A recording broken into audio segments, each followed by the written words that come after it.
मी ऐनुल अत्तार यांना विनंती करतो मुस्लिम शिक्षण परिषदेच्या दुसऱ्या दिवसाच्या पहिल्या सत्राची सुरुवात करावी.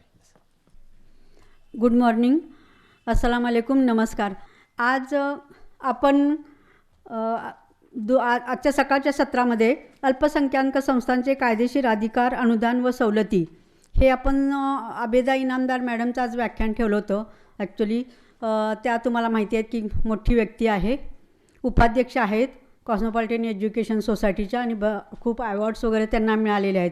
आपण अगदी म्हणजे आतुरतेनं त्यांची वाट बघत होतो, परंतु काही अपरिहार्य कारणामुळे त्या येऊ शकलेल्या नाही आहेत.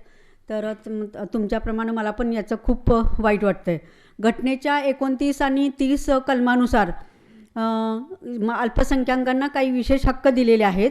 आपल्याला माहिती आहे की अल्पसंख्याक म्हणजे फक्त मुस्लिम नाही आहे, की मुस्लिम, ख्रिश्चन, पारशी, शीख, जैन, बुद्धिस्ट आणि महाराष्ट्रामध्ये ज्यू या 7 धर्मांना धार्मिक अल्पसंख्याक म्हणून गणलं गेलं आहे.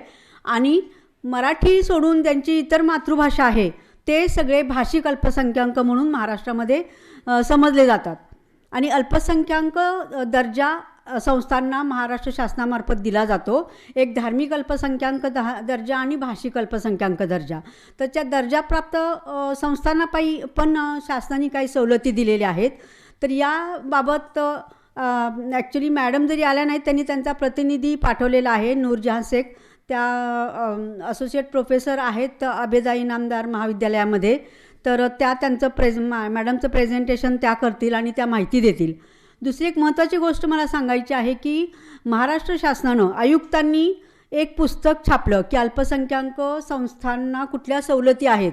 ॲक्च्युली ते सगळं तयार केलं आबेदा इनामदार मॅडमनी, परंतु ते छापलं शासनाकडून आणि ते खूपच चांगलं काम केलं आपल्या सूरज मांढरेंनी.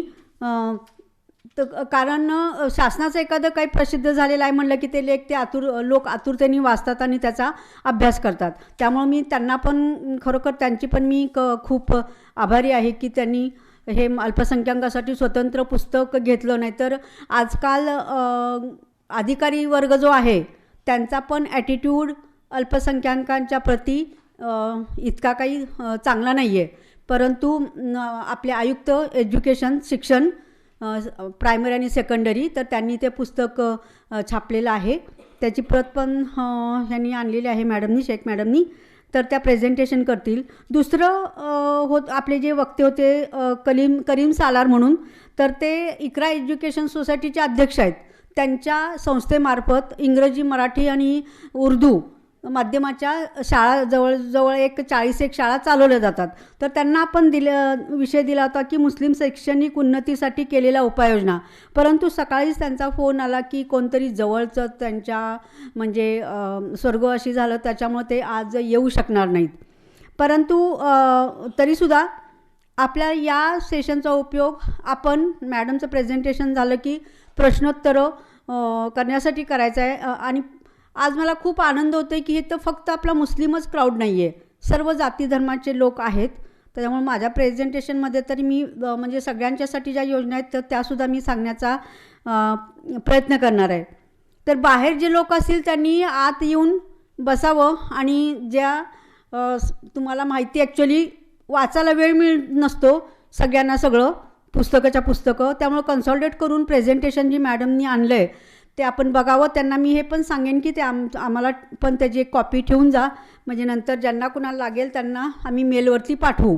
आणि ज्यांना कुणाला हे प्रेझेंटेशन अभ्यासाला वगैरे पाहिजे असेल तर त्यांनी आपला मेल ॲड्रेस आम्हाला द्यावा, आम्ही प्रेझेंटेशन आपल्याला पाठवू. आणि कालचं सेशनला तुम्ही आजच्या अत्यंत उत्स्फूर्त प्रतिसाद दिला, त्याप्रमाणे आज पण सर्वांनी उत्स्फूर्त प्रतिसाद द्यावा आजच्या सेशनला, अशी मी सगळ्यांना विनंती करते. पुस्तकाबद्दल तर आपल्याला सांगितलेलंच आहे. तर थँक्यू व्हेरी मच. तर मी नूरजहां शेख मॅडमना विनंती करते की त्यांनी त्यांचं प्रेझेंटेशन चालू करावं. त्यांचं स्वागत प्रथमतः आम्ही करतो.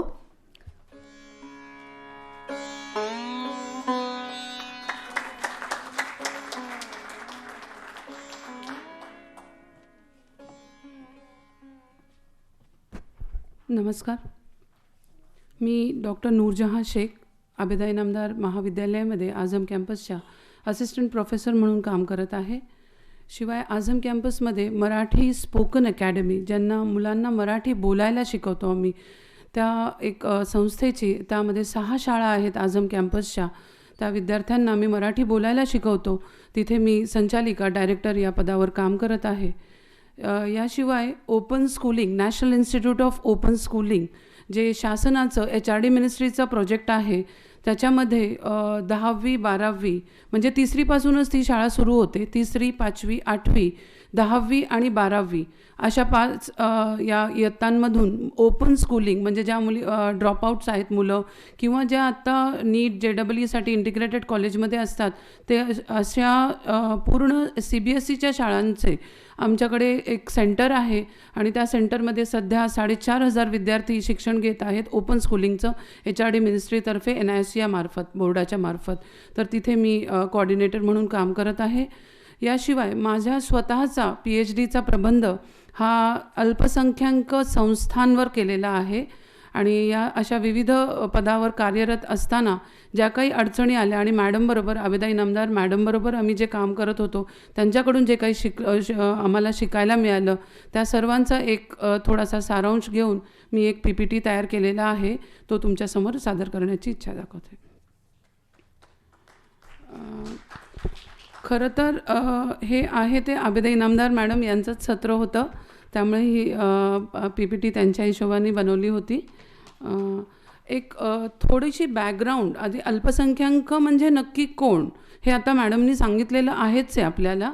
पण एक थोडंसं 2011च्या आपली जी जनगणना आहे त्याच्यानुसार जे एक थोडंसं स्टॅटिस्टिकली मी सांगू इच्छिते की मी इथे राज्याची आणि देशाची दोन्हीही, म्हणजे महाराष्ट्र राज्याची आणि देशाची दोन्ही याच्यामध्ये अल्पसंख्याक किती हे आहे, संख्या आहे आपली, तर ती साधारण एक, आता ही डिटेल्स मी आपल्याला सांगणारच आहे, नंतर देणारच आहे, पण 19 पॉईंट अशी साधारण 20% देशातही आणि महाराष्ट्रातही आपली संख्या आहे अल्पसंख्याक या विभागामध्ये मोडणारी. तर ज्या काही योजना आहेत, ज्या काही कायदेशीर तरतुदी आहेत, यात 20% विभागापर्यंत आपल्याला, म्हणजे लोकसंख्येपर्यंत पोचणाऱ्या आहेत. पण काही तरतुदी आहेत त्या आपल्या सर्वसामान्यांना माहीत नसतात, किंवा त्यातील ज्या बारकावे आहेत त्या आपल्याला माहीत नसल्यामुळे आपण त्या वंचित राहू शकतो अशा तरतुदींमुळे. तर ते आपल्याला थोडंसं एक बॅकग्राऊंड आपल्याला कळावे की किती टक्के लोक आपल्या या विभागामध्ये, अल्पसंख्याक म्हणजे मायनॉरिटी आहे, पण किती टक्के आहे ती मायनॉरिटी, त्याच्यासाठी एक थोडंसं साधारण मी हे दाखवलेलं आहे. सर प्लीज पुढे. आणि आत्ता मॅडमनी आपल्याला सांगितलेलंच आहे, राज्यघटनेतील आपले जे अनुच्छेद आहेत 30(1) आपला जो अल्पसंख्याकांसाठी आहे तो, आणि अनुच्छेद 29, या दोन्ही याच्यावरचे जे बारकावे आहेत ते पूर्ण शासनाच्या जे अल्पसंख्याक संस्था चालव त्यांच्यासाठी खूप उपयोगाच्या आहेत. त्याच्यामध्ये त्या स्वतःहून, म्हणजे आपण जे करतो त्याच्या संस्थांसाठी आपण ॲडमिनिस्ट्रेट करू शकतो. ज्यांनी अल्पसंख्याक संस्था आपल्या उभारल्या आहेत त्यांना आपण ॲडमिनिस्टर करू शकतो. हा हक्क आपल्याला या 30(1) या अनुच्छेदाने राज्यघटनेनुसार आपल्याला मिळालेला आहे. Sir please. आता या ज्या संस्था आहेत त्यांच्यासाठी ज्या योजना आहेत, मॅडमचं पुस्तक आत्ता आपल्या बहुतेक सर्वांपर्यंत पोहोचलेलंच आहे. त्याच्या आणि काही रिपिटेशन्स आहेत. आणि आत्ता जे मॅडमनी, आबेदा इनामदार मॅडमच्या नियुक्तीमध्ये जे शासनातर्फे सूरज मांढरे सर माननीय यांनी जे प्रकाशित केलेलं आहे, हे या पुस्तकातल्या योजना त्या मी थोड्याशा आपल्याला सांगणार आहेत. आणि याच्याही मध्ये संस्थांसाठी जे आपले सर्वोच्च न्यायालयाचे निकाल आहेत ते पूर्ण कंपाईल केलेले आहेत याच्यामध्ये, तर त्याचेही डिटेल्स मी आत्ता आपल्याला सांगणार आहे. यामध्ये योजनांमध्ये ज्या योजना आहेत, ज्या पायाभूत विकास योजना, आपल्या ज्या संस्था आहेत त्यांचा विकास करण्याकरिता, म्हणजे शालेय शिक्षण आणि क्रीडा विभागाचा एक शासन निर्णय आहे दिनांक 10/2/2009चा, हे आपण नोट डाऊन करू शकता. त्याच्यामध्ये डिटेल्स आहेत पूर्ण आपल्या. तर एकूण खर्चाच्या 75%, म्हणजे आपल्याला कुठली इमारत उभी करायची असेल, अतिरिक्त वर्गखोल्या असतील किंवा प्रयोगशाळा, वसतिगृह आपल्याला या इमारती उभ्या करायच्या असतील, तर एकूण खर्चाच्या 75% आपल्याला शासनातर्फे अनुदान मिळू शकतं. त्याच्यासाठी आपल्याला आणखी बऱ्याच फुलफिल कराव्या लागतात, डॉक्युमेंटेशन आपल्याला करावं लागतं, आणि जास्तीत जास्त आपल्याला 50 लाख रुपये अनुदान मिळू शकतं इमारतींसाठी. मग यामध्ये आपण प्राथमिक, थोडंसं मागे घ्या, प्राथमिक आणि माध्यमिक आणि उच्च माध्यमिक या सर्व शाळांकरिता.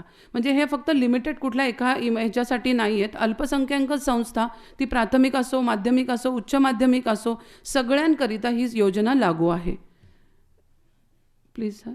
आणि तसेच पायाभूत सोयी सुविधा. आता इमारतीसाठी विकास योजना तर आहेच आहेत.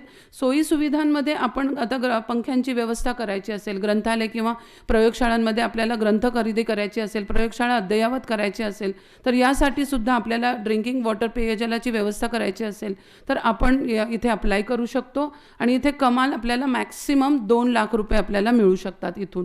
आणि याही मध्ये प्राथमिक, माध्यमिक आणि उच्च माध्यमिक असेल, शिवाय खाजगी शाळांकरिता सुद्धा आपण अप्लाय करू शकतो इथे संस्थांसाठी. येस. आता मुस्लिम अल्पसंख्याक यांच्यासाठी वर्गासाठी मदरसांमध्ये त्यांना गुणवत्तापूर्ण शिक्षण देण्याकरता मदरसांना अपडेटेड करायचं आहे. त्यासाठी SPQM सगळ्यांना माहितीच आहे. त्याची ही आहे शालेय शिक्षण क्रीडा विभागाचा तो आपल्याला शासन निर्णय आहे. त्याच्यामध्ये पूर्ण डिटेल्स आहे. 10/2/2009 आपल्याकडे आहे. यासाठी अध्ययन व अध्यापनासाठी म्हणजे त्या विद्यार्थ्यांना शिकवण्याकरिता आपल्या मदरसेचे टीचर्स असतात त्यांच्यासाठी 50 लाख रुपये आपल्याला अनुदान एका वेळेस मिळू शकतं. मग ते नंतर आपण डिवाईड करू शकतो त्याच्या ह्याच्यामध्ये. शिवाय याच्या व्यतिरिक्त आपण दरमहाही वेतनही आपल्या शिक्षकांना मिळू शकतं, जे मदरसांमध्ये शिकवतात त्यांनाही मिळू शकतं. यामध्ये शिक्षक मानधन, शिक्षक प्रशिक्षण, अध्यापनविषयक साहित्य काही खरेदी म्हणजे टीचिंग एड्स काही खरेदी करायचे असेल त्यासाठी करू शकतो. फक्त अट अशी आहे की मदरसा बोर्ड जो आहे हा वक्फ बोर्ड किंवा मदरसा बोर्डकडे त्यांची नोंदणी असणं आवश्यक आहे. आता हे संस्थांसाठी झाले. आता विद्यार्थ्यांसाठी ज्या योजना आहेत त्यामध्ये मॅट्रिक पूर्व, प्री मॅट्रिक आपल्याकडे माहितीच आहे, सगळ्यांना शिष्यवृत्ती मिळते शासनातर्फे. मराठी भाषा फाउंडेशन योजना ही अल्पसंख्याक विद्यार्थ्यांना त्यांचं मराठी भाषेवर प्रभुत्व नसतं, त्यांना मराठी भाषेवर प्रभुत्व येण्याकरिता मराठी भाषा फाउंडेशन इयत्ता 8वी 9वी 10वीच्या विद्यार्थ्यांकरिता शासनातर्फे शिक्षक मिळतात. मानसेवी तत्वावर हे शिक्षक अपॉइंट केले जातात आणि त्यांना मराठी शिकवलं जातं. हे शाळेच्या सुरुवातीला शाळा भरण्यापूर्वी किंवा शाळा सुटल्यानंतर आपण ते ॲडजस्ट करू शकतो लेक्चर्स. आणि त्यांना मानसेवी तत्वावर शासनाकडून अनुदान दिले जाते. त्यांना त्यांचं पेमेंट तिथून येतं. आणि यासाठी आपल्याला फक्त शासनाला आपल्याला अप्लाय करावं लागतं आपल्या संस्थेला, ज्यांची संस्था अल्पसंख्याक आहे आणि मराठी भाषिक व्यतिरिक्त असेल. मग इंग्लिश मीडियम असू दे, उर्दू असू दे किंवा कुठलीही लोकल लँग्वेज, कन्नडा असू दे, कुठलीही असू दे, गुजराती असू दे, त्यांना मराठी भाषा फाउंडेशन ही योजनेअंतर्गत आपल्याला मिळू शकतं. एक मिनिट सर. सायबरग्रॅम योजना. सायबरग्रॅम योजनेमध्ये आपल्याला मुलांना संगणक त्यांना प्रशिक्षण देण्यासाठी सायबरग्रॅम योजना आहेत आपल्याकडे. आणि यामध्ये फक्त पण ही सगळ्यांसाठी नाही आहे. यामध्ये काही लिमिटेड जिल्हे आणि त्यांचे हे केलेले आहेत. बुलढाणा, वाशिम मी तिथे दिलेलं आहे. बुलढाणा, वाशिम, हिंगोली, बीड या विदर्भ आणि यवतमाळ त्या साईडच्या यांना, परभणी यातील काही जिल्हे आहेत त्यांच्यासाठी ही योजना राबवली गेली होती शासनातर्फे. ती योजना सायबरग्रॅम म्हणजे त्यांना आपण संगणक खरेदी करू शकतो किंवा आपण त्याच्यासाठी त्यांना ट्रेनिंग द्यायचं असेल, कुठले शिक्षक अपॉइंट करायचे असतील तर या योजनेअंतर्गत आपल्याला अनुदान मिळू शकतं. आणि बेगम हजरत महल राष्ट्रीय शिष्यवृत्ती ही आहे 9वी ते 12वीच्या अल्पसंख्याक विद्यार्थिनींकरता. पण ही अजून फक्त पेपरवरच आहे, अजून कोणीही याचे लाभार्थी नाही आहेत. ते फक्त अजून अनुदान वगैरे महाराष्ट्र शासनाला अजून आलेलं नाही आहे. पण ही योजना अंमलात अजून आलेली नाही आहे, पण डॉक्युमेंटेशनवर आहे ही. आता संस्था आणि शाळांमध्ये विद्यार्थी प्रवेशाबाबतच्या तरतुदी. आपल्याला प्रवेश विद्यार्थ्यांना देण्याकरिता म्हणजे अल्पसंख्याक विद्यार्थ्यांमध्ये RT अंतर्गत ज्या विद्यार्थ्यांना आपण प्रवेश देऊ शकतो अन्य शाळांमध्ये, पण RT अल्पसंख्याक विद्यार्थ्यांना लागू नसते, म्हणजे आपल्या संस्थांना लागू नसते. त्यामुळे आपल्या जी आता मायनॉरिटी, मुस्लिम मायनॉरिटी असेल तर 50% मुस्लिम मायनॉरिटी आपला राईट्स आहे, किंवा गुजराती असेल, रिलिजियस नसेल किंवा याची असेल भाषिक अल्पसंख्याक संस्था असेल तर त्यांच्यासाठी आपण गुजराती 50% विद्यार्थी असतील. पण बाकीचे जे आहे तर समजा 50% आपली हे झाल्यानंतर आपल्याला अन्य मायनॉरिटींना आपण त्यांना ॲडमिशन देऊ शकतो. RT अंतर्गत आपण दुसऱ्यांना आपल्याला जे भाग पाडलं जातं ते या संस्थांना ते लागू नाही आहे. आणि हे 2 शासन निर्णय आणि एक शासन परिपत्रक आहे 27 मे 2013चा आणि 18 जून 2014चा. याच्यावर पूर्ण डिटेल्स माहिती आहे. Yes sir. आणि आता अल्पसंख्याक संस्थांना आपल्या अल्पसंख्याक दर्जा प्रमाणपत्र घेण्यासाठी आपल्याला शासन निर्णय हा 27 मे 2013 नुसार कार्यवाही केली जाते आणि त्याची पूर्ण डिटेल्स आपल्याला या mddmaharashtra.government या वेबसाईटवर पूर्ण आपला प्रमाणपत्र कसं आपण उपलब्ध करून घेऊ शकतो, काय काय गोष्टी आपल्याला त्याच्यासाठी आपलं डॉक्युमेंटेशन कंप्लीट करावं लागतात, ह्या सगळ्या गोष्टी आपल्याला या वेबसाईटवर मिळू शकतील. आता शाळांमध्ये पदभरती करायची असेल म्हणजे आपल्या मुख्याध्यापक असेल किंवा तर त्यासाठी हा शासन निर्णय खूप उपयोगाचा आहे आपल्यासाठी. 7 फेब्रुवारी 2019चा शालेय शिक्षण व क्रीडा विभागाचा त्याचं पूर्ण डिटेल्स यामध्ये की आपण कुठल्या पद्धतीमध्ये पदभरती करू शकतो आणि त्याचे काय काय अटी असतील या सगळ्या डिटेल्स आपल्याला ह्या याच्यामध्ये मिळू शकतात.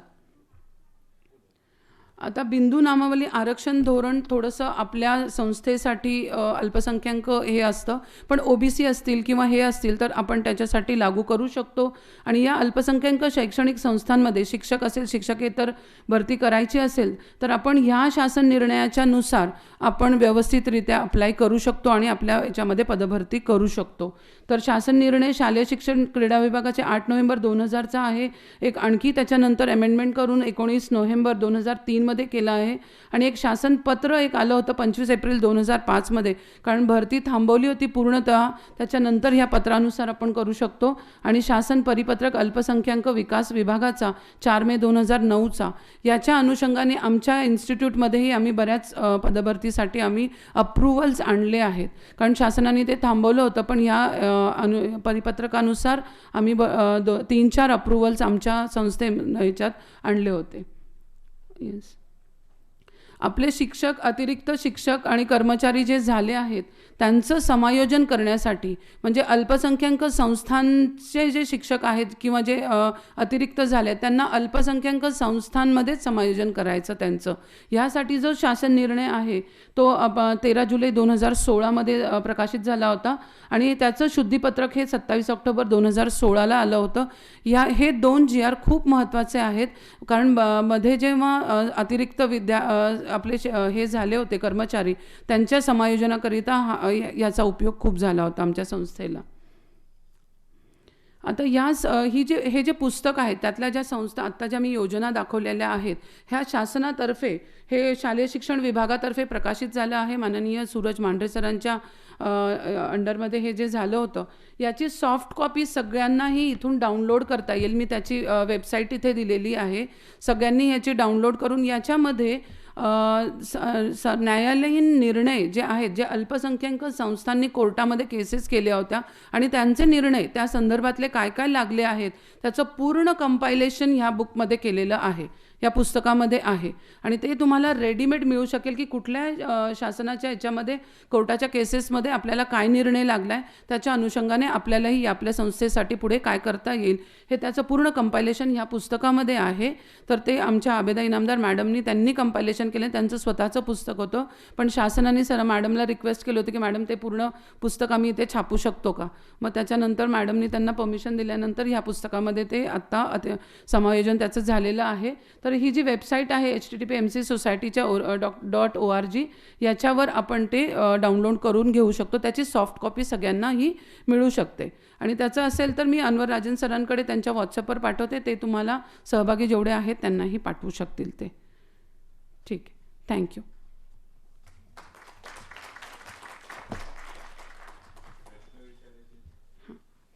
कोणाला काही विचारायचं असेल तर विचारू शकता. यातील अल्पसंख्याक संस्था चालक कोणी आहेत का इथे? Yes sir. हां, प्रश्न फक्त मला थोडंसं क्युरिओसिटी होती. सरप्लस टीचर्सचा जो पॉईंट जो होता हो हो त्याच्याबद्दल, म्हणजे त्याचं जे समायोजन आहे त्याचं कसं, म्हणजे त्याचं जरा प्रोसेस थोडंसं सांगू. समायोजनासाठी शासनाने काय केलं होतं की कुठल्याही शाळांमध्ये आपल्याला ते पाठवत होते आमच्या कर्मचाऱ्यांना की तुम्हाला जर समायोजन हवं असेल तर तुम्ही या शाळांमध्ये जा.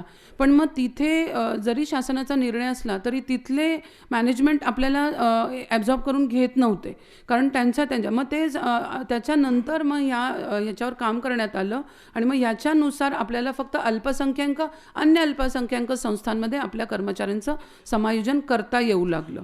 पण प्रोव्हायडेड तिथे अवेलेबिलिटी हवी, वेकंट प्लेस हवी तिथे. हां हां हां हां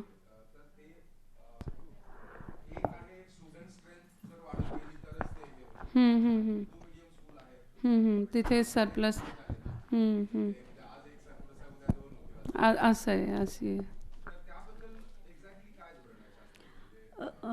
मी थोडं मॅडम सांगतात त्याच्यामध्ये मी पण ॲड करू इच्छिते.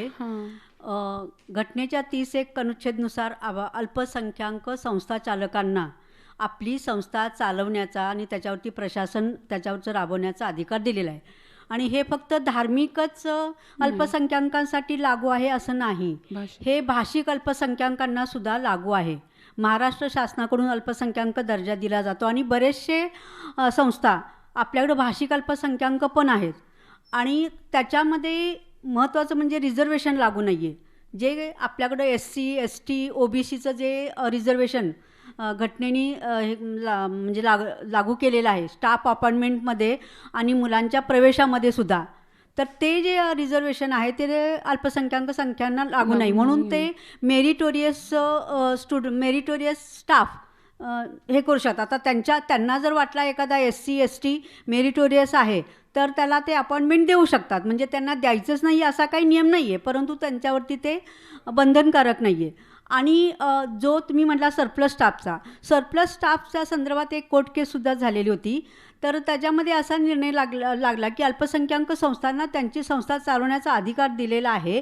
त्यामुळं शासनाचं जे काय बोजा आहे म्हणजे स्टाफ सरप्लस झालेला तो त्यांच्यावरती काही बंधनकारक नाही आहे की कुठलाही सरप्लस स्टाफ त्यांनी घ्यावा. परंतु नंतर त्याच्यामध्ये अमेंडमेंट काय आली की अल्पसंख्याक दुसऱ्या संस्थेमधील एखादा स्टाफ सरप्लस झाला आणि आपल्याकडे जर जागा असेल तर ते त्यांना घ्यावं लागतं. आणि तुम्हाला माहिती आहे म्हणजे नंतर पण एक शासनाचं पत्र आलं, तुमची जर संख्या वाढली आणि तुमचा एखादा सरप्लस होऊन जर दुसऱ्या शाळेमध्ये गेला असेल तर तुमची संख्या वाढल्यानंतर तो स्टाफ तुमच्याकडं परत येऊ शकतो. अशा म्हणजे कायदेशीर प्रोव्हिजन्स आपल्या महाराष्ट्र शासनाने केलेत. दुसरं प्रवेशाबाबतीत सुद्धा काय आहे की ॲडमिशन्स देण्याबाबतीमध्ये 50% पेक्षा जास्त, पण फक्त 50% नाही.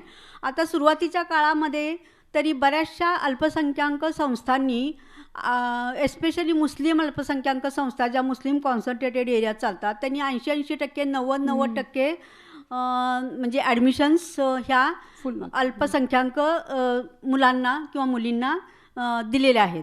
आणि प्रोफेशनल एज्युकेशनसाठी माहिती आहे की तुम्हाला की महिलांच्यासाठी पण 30% राखीव आहेत. त्यामुळे ज्या प्रोफेशनल संस्था आहेत म्हणजे आता समजा आपल्या इनामदारांचं डेंटल कॉलेज आहे किंवा आर्किटेक्चर कॉलेज आहे किंवा मौलाना वस्तानीचं मेडिकल कॉलेज आहे, तर त्याच्यामध्ये 30% मुलींना राखीव जागा ठेवणं आवश्यक आहे. तर अशा कायदेशीर प्रोव्हिजन्स दिलेले आहेत. तर अल्पसंख्याकांचा जादा फायदा रिलिजियस अल्पसंख्याकापेक्षा सुद्धा धार्मिक अल्पसंख्याक संस्था चालकांनी बराचसा घेतलेला आहे. तर ही पण बाब लक्षात घ्या. नुसतं आपण अल्पसंख्याक म्हटलं की रिलिजियस वरती फक्त कॉन्सन्ट्रेट करतो, परंतु तसं नाही. भाषिक अल्पसंख्याकांसुद्धा सगळ्या सुविधा त्या लागू झालेल्या आहेत. RT राईट टू एज्युकेशननुसार की दुसऱ्या प्रायव्हेट संस्थांना 25% म्हणजे EBC जे गरीब मुलं आहेत त्यांना प्रवेश देणं बंधनकारक आहे, पण ज्यांना अल्पसंख्याक दर्जा प्राप्त आहे त्यांना ते काही नाही. परंतु ते त्यांच्या इच्छेने पाहिजे तर देऊ शकतात. आता जी मेस्को एज्युकेशन सोसायटी मुंबईमध्ये आहे तर त्यांच्या 2 शाळा आहेत, रेडियंट आणि क्रिसेंट. तर त्याच्यामध्ये ते 25% जागा मुस्लिमच मुलामुलींना जे इकॉनॉमिकली बॅकवर्ड आहेत तर अशा मुलांसाठी ठेवतात आणि त्या मुलांची 70% फी ते मेस्को ट्रस्ट देतं. आणि फक्त पालकांत म्हणजे ती अनएडेड स्कूल आहे, प्रायव्हेट स्कूल आहे, ती 30,000च्या दरम्यान फी आहे. परंतु जे आणि त्याच्यासाठी ते काय करतात की आपले जे कार्यकर्ते आहेत ते लोक घरी पण जाऊन व्हिजिट करून येतात, की फक्त म्हणजे त्यांनी लिहून दिलेलं आहे म्हणून त्यांना लगेच सवलती सगळ्या मिळतील असं नाही. तर ते घरी व्हिजिट करून येतात, घरी किती लोक आहेत, डिपेंडंट किती आहेत, मिळवणारं कोण आहे, घरातलं सामान काय काय आहे, हे सगळं सर्वे करून मग त्या मुलामुलींना 30% पर्यंत फी फक्त म्हणजे चार्ज केली जाते आणि 70% बरं एकदा त्या मुलाला पहिलीमध्ये जर ही सवलत मिळाली ना, तर तो मुलगा 10वी होईपर्यंत त्याला ती सवलत कंटिन्युअसली मिळत जाते. म्हणजे खूप चांगल्या दर्जाचं शिक्षण पण तिथं दिलं जातं. SSC बोर्डची ती शाळा आहे.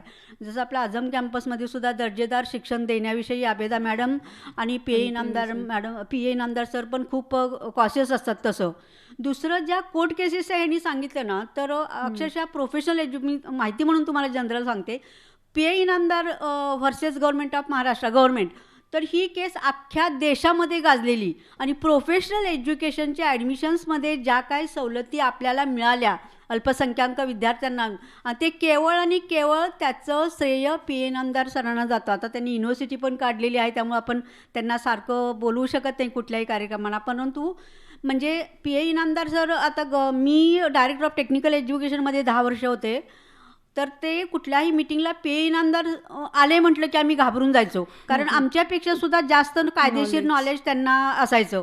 ते कुठले प्रश्न काढतील आणि आमचा कुठला मुद्दा ते कुठल्या कायद्याची बाब ठेवून खोडून काढतील, तर याचं म्हणजे काही आपल्याला म्हणजे सांगू शकत नव्हतं. आणि इवन आता ऑफ द रेकॉर्ड तुम्हाला सांगते की इवन आम्हाला सुद्धा काही मायनॉरिटी डिपार्टमेंटमध्ये मी यावेळी जॉईंट सेक्रेटरी होते, तर काही गोष्टी शासन मान्य करत नाही मायनॉरिटीच्या, कारण सगळे मंत्री वगैरे फेवरमध्ये असतातच असं नाही. तर मग आम्ही त्यांना सांगायचो की तुम्ही ह्या बाबतीमध्ये तुम्ही कोर्टात जा, हायकोर्टमध्ये. आणि मग अक्षरशः ते स्वतःचे पैसे खर्च करून त्यांनी शासनाच्या विरोधात कितीतरी केस लढल्या आणि मुस्लिमांना म्हणजे सगळ्या अल्पसंख्याकांना, पण त्याचा जास्तीत जास्त फायदा मुस्लिमांना त्यांनी करून दिलेला आहे. त्याचा खरोखर म्हणजे समाजाने त्यांचं ऋण मानलं पाहिजे की त्यांच्या हक्कासाठी आबेदा मॅडम आणि हे PA इनामदार सर खूप प्रयत्न त्यांनी केले आणि अधिकार त्यांनी मिळवून दिले. हे पुस्तकसुद्धा अतिशय चांगलं आहे. सगळ्यांनी हे डाउनलोड करा किंवा कुठं कॉपी असेल तर उपलब्ध करून घ्या आणि ते वाचा. म्हणजे आपले काही हक्क आहेत. संस्थाचालकांना सुद्धा बरेचसे माहिती नसतं की आपले काय हक्क आहेत आणि पालकांना माहिती नसतं की आपला हा ॲडमिशनचा हक्क तिथं आहे. तर ते पालकांनी सुद्धा ते वाचणं खूप आवश्यक आहे. म्हणजे हे जे नियमावली दिलेली आहे अल्पसंख्याकासाठी, रिलिजियस आणि लिंग्विस्टिक मायनॉरिटीसाठी, तर खूपच हे पुस्तक चांगलं आहे. मी बघितलेलं आहे, माझ्याकडे त्याची कॉपी पण आहे, पण तुम्ही सगळ्यांनी डाउनलोड करून ती जरूर वाचावी.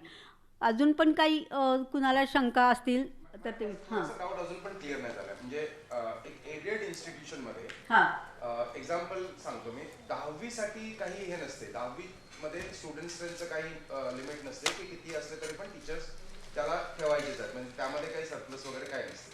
पण जर हायस्कूल आहे आणि 5वी पासून 8वी पर्यंत किंवा 9वी पर्यंत जर आहे, एक हायपोथेटिकल एक्झाम्पल देतो की सगळे जे टीचर्स आहेत गव्हर्नमेंट एड, तर म्हणजे त्यांना सांगितलं 2 टीचर सरप्लस आहेत. समजा 2 टीचर सरप्लस आहेत आणि बाकी कम्प्लीट जे टीचरची लिस्ट आहे त्यामधून एक टीचर एज झाल्यामुळे, रिटायरमेंट एज झाल्यामुळे रिटायर झाले.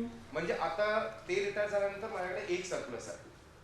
तर त्यांना आपण कसं काय समायोजित करून घेऊ शकतो, कारण की ऑलरेडी एक सरप्लस आहे. एक मिनिट. आणि दुसरा प्रश्न माझा हा आहे की समजा सरप्लस असल्यामुळे आपण दुसऱ्या एक्झाम्पलमध्ये सरप्लस नाही आहे, जस्ट बरोबर तेवढेच आहेत जेवढे पाहिजे आहेत समजा, आणि एक टीचर रिटायर झाले समजा. हा, परत त्यांची जी भरती आहे, आता होते कसं की जर आपल्याकडे एके वेळी जर एका काळी जर आपल्याकडे जर सरप्लस असलं तर तो क्लास बंद पडू नये म्हणून मॅनेजमेंट एक टीचर आपल्या सॅलरी म्हणजे आपल्या ट्रस्ट सॅलरी देते आणि त्यांना हे करते, कारण की तो वर्ग बंद नाही पडला पाहिजे. पण नंतर ज्यावेळी एक टीचर ज्यावेळी रिटायर होते त्यावेळी मग त्यांना समायोजित करण्याचं जे प्रोसेस आहे ते काय आहे पॉसिबिलिटी, म्हणजे त्याच्याबद्दल पॉलिसीज काय आहेत, भरती चालू आहे नाही आहे, त्याबद्दल थोडंसं क्लॅरिटी पाहिजे अशा केसेस मध्ये. सध्या ना शासन म्हणजे नवीन भरती परवानगी देत नाही आहे, परंतु दरवर्षी त्यांनी आता ते सरलमध्ये सगळा डेटा भरायला सांगितलेला आहे सगळ्या संस्थांना इन्क्लुडिंग मायनॉरिटी. तर ॲक्च्युली तुम्ही जर रिक्वेस्ट केली ना की आमचा आता एक रिटायर झालेला आहे आणि आमच्याकडे एक सरप्लस आहे, तर तिथं आम्हाला तो मर्ज करायला परमिशन द्या, तर ते प्रॉपर जर रेकमेंडेशन होऊन तुमच्या शिक्षणाधिकाऱ्यांकडून जर संचालकांच्यापर्यंत ते प्रकरण गेलं तर तुम्हाला त्याची परवानगी मिळू शकेल. तर त्यासाठी तुम्ही प्रयत्न करा, डायरेक्टरांना जाऊन भेटा, मांढरे सरांना जाऊन भेटा. सध्या प्रॉब्लेम आहे की प्रॉपर जे म्हटलं ना त्याचं डेफिनेशन जरा वेगळं होते डिपार्टमेंटमध्ये गेल्यानंतर. हो,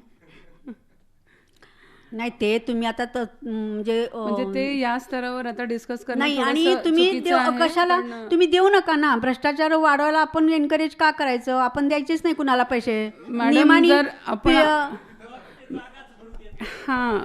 मला हेच म्हणायचं आहे, कारण जर असं आपण शासनाच्या ह्याच्यात बोललं तर त्याच्याशिवाय फायली पुढे सरकतच नाहीत. आपण किती जरी असं बोललो तरी ते ॲक्च्युअल जे आहे ते हे सत्य आहे, म्हणजे फॅक्ट आहे हे, की त्याच्याशिवाय जात. त्यामुळं म्हणजे आपल्याला हे होऊन सुद्धा आपल्याला द्यावं लागतं, म्हणजे आपलं त्याच्यात. पण अशा गोष्टी, आणि आपण किती वेळ ते प्रलंबित ठेवू शकतो? समजा आपण दिलंच नाही तर त्यांनी फायली हे केलं, किती वेळ ठेवू शकतो आपण?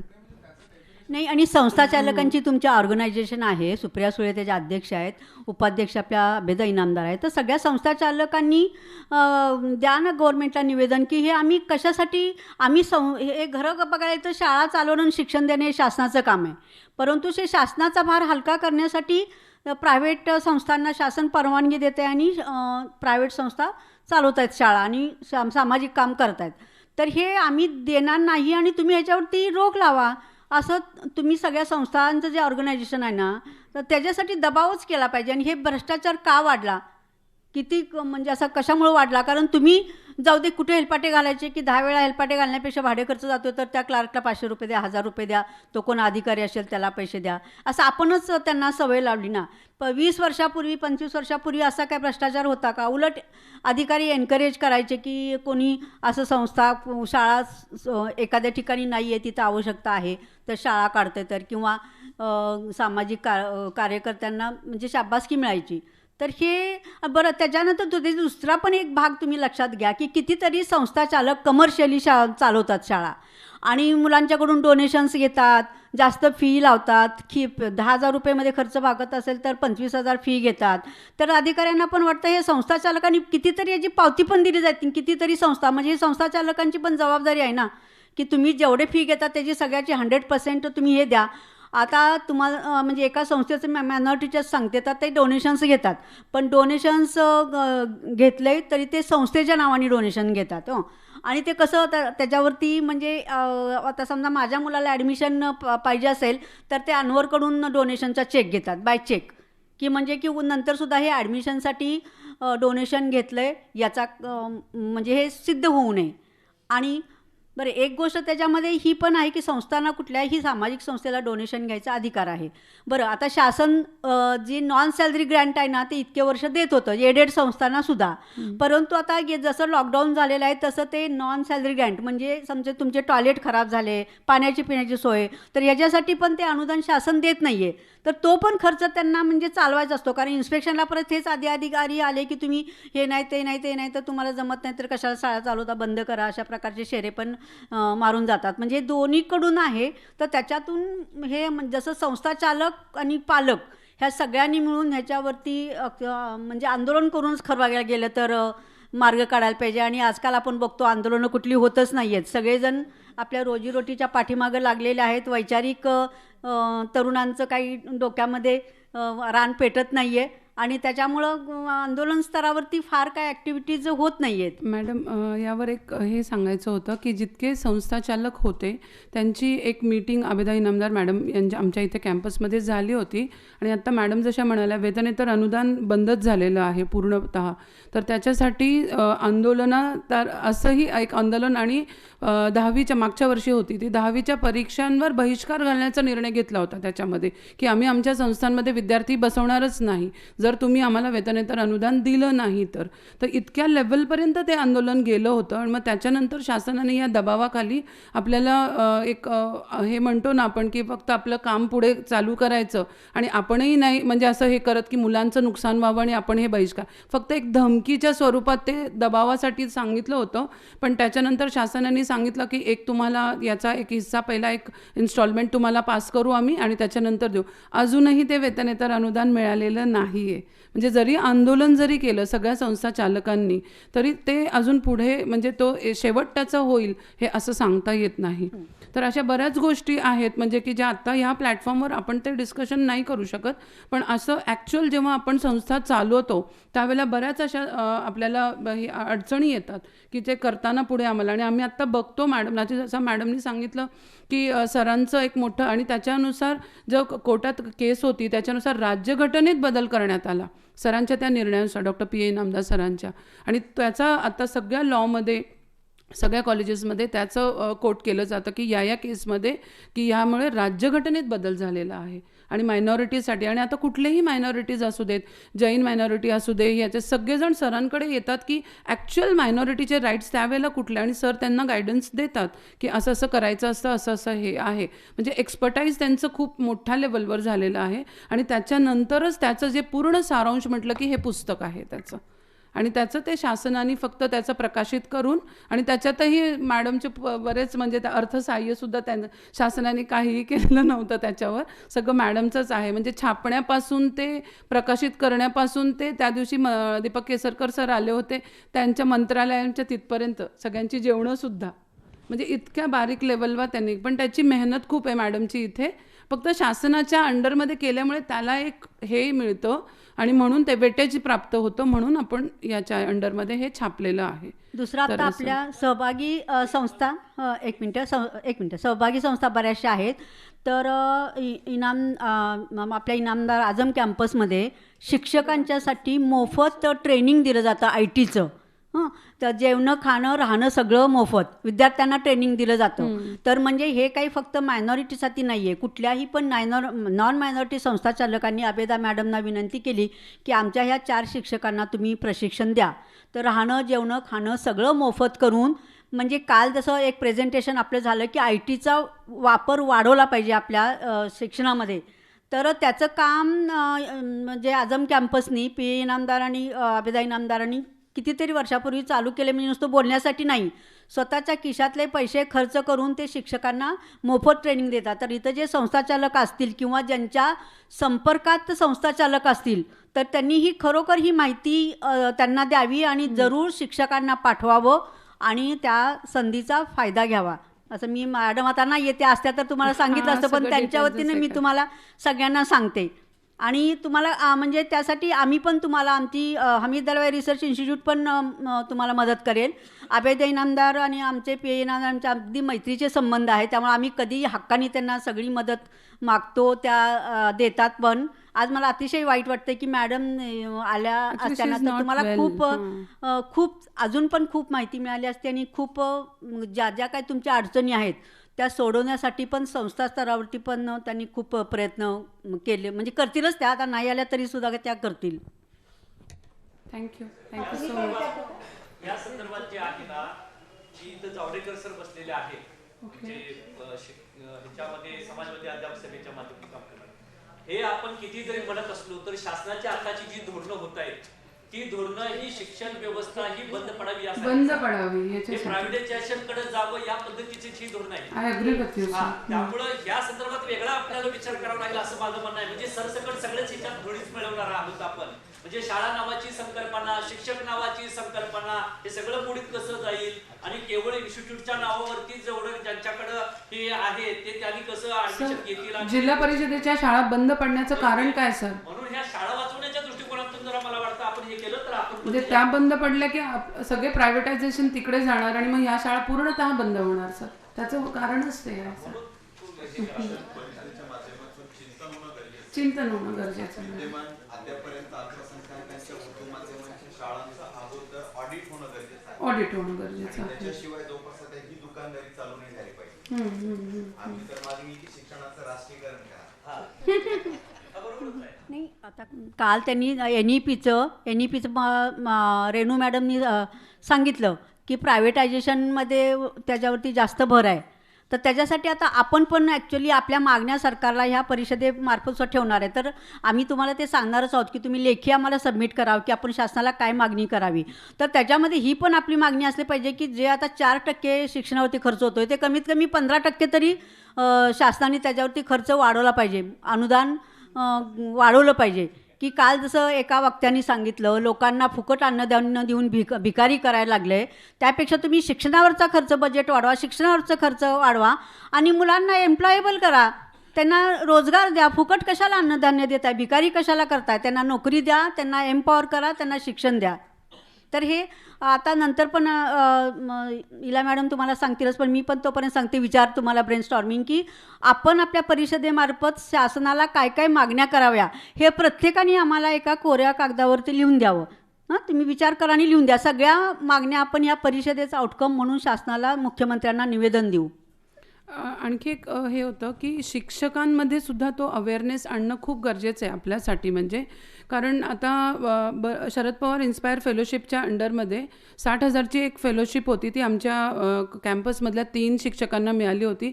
पण त्यांचा 60,000 मिळणं किंवा ते फेलोशिप मिळणं ते काहीतरी त्यांना दाखवावं लागतं. आणि त्याच्या अनुषंगाने आम्ही आमच्या कॅम्पसच्या विद्यार्थ्यांमध्ये की त्यांच्यामध्ये उद्योजकता कशी इन्कल्केट करता येतील असे प्रोजेक्ट्स आम्ही केलेत. आणि 8वीच्या विद्यार्थ्यांना 9वीच्या विद्यार्थ्यांना म्हणजे ज्यांचे पालक आता आझम कॅम्पसमधले विद्यार्थी आहेत ते स्लम एरियातले असे काही आहेरे वर्गातले नाही आहेत, सगळे बऱ्याचशा ह्याच्यात नाहीरे वर्गातलेच विद्यार्थी आहेत. पूर्ण 27,000 जे विद्यार्थी आहेत त्यातला 70% जे विद्यार्थी आहेत ते सगळे नाहिरे वर्गातलेच आहेत. पण 8वी 9वी 10वीच्या 10वीला आम्ही थोडंसं बाजूला केलं होतं आणि 8वीच्या 9वीच्या विद्यार्थ्यांना ज्यांचे पालक टेलर आहेत मग त्यांना आम्ही काय केलं की त्यांच्याकडे कापडाचे त्यांचे छोटे छोटे तुकडे असतात, मग विद्यार्थ्यांना त्यांना त्यांचे पाउचेस बनवणं हे त्यांना शिकवलं मुलांना. आणि मग त्यांचा तो सेल आम्ही खूप आमच्या म्हणजे ह्याच्यातर्फे आम्ही करतो. म्हणजे ही उद्योजकता आहे ना ही मुलांमध्ये आम्ही विद्यार्थ्यांमध्ये आत्ता रुजवलेली आहे. फक्त त्या शिक्षकांना सांगावं लागतं की ह्या फेलोशिपच्या अंडरमध्ये हा प्रोजेक्ट आहे आणि त्याच्यात हे इनामदार सरांचं हे होतं की मुलांमध्ये ते रुजवा आणि मग त्याच्यामुळे हे वेगवेगळे कौशल्य त्यांच्यामध्ये विकसित होतात. म्हणजे नुसतं शिक्षण देऊन हे नाही तर त्यांच्यामध्ये उद्योजकता वाढवणं, त्यांची कौशल्य वाढवणं हा सरांचा त्याच्यामध्ये हेतू होता. मग आता जे हे करतात सोफा वगैरे कुशनचं काम करतात त्यांच्याकडे जे रेक्झिन असतं त्याच्या थ्रू आहे ना पाउचेस जे आपण पेन वगैरे ठेवतो 20-20, 30-30 रुपयाचे जे पाउचेस ते मुलांनी इतके सुंदर तयार केले. म्हणजे आता हे जे आपण नॅचरल फूल आता जे इथे आमच्या कॅम्पसमध्ये आम्ही विद्यार्थी तयार करतात कागदाचे आणि त्याचे बुके आम्ही त्यांच्याकडनं खरेदी करतो. जे आपण 150-200 रुपयाचा बुके घेतो तो फेकूनच द्यावा लागतो नंतर. पण ह्या ज्या गोष्टी आहेत ह्या आम्ही मुलांमध्ये त्यांच्याकडनं आम्ही ते खरेदी करून घेतो आणि मग ते आमच्या कार्यक्रमामध्ये देतो आम्ही. तर असे जे छोटे छोटे प्रकल्प आहेत ते आपण रुजवू शकतो आणि ते शिक्षकांमार्फत करू शकतो आपण आपल्या संस्थेमध्ये. Thank you so much.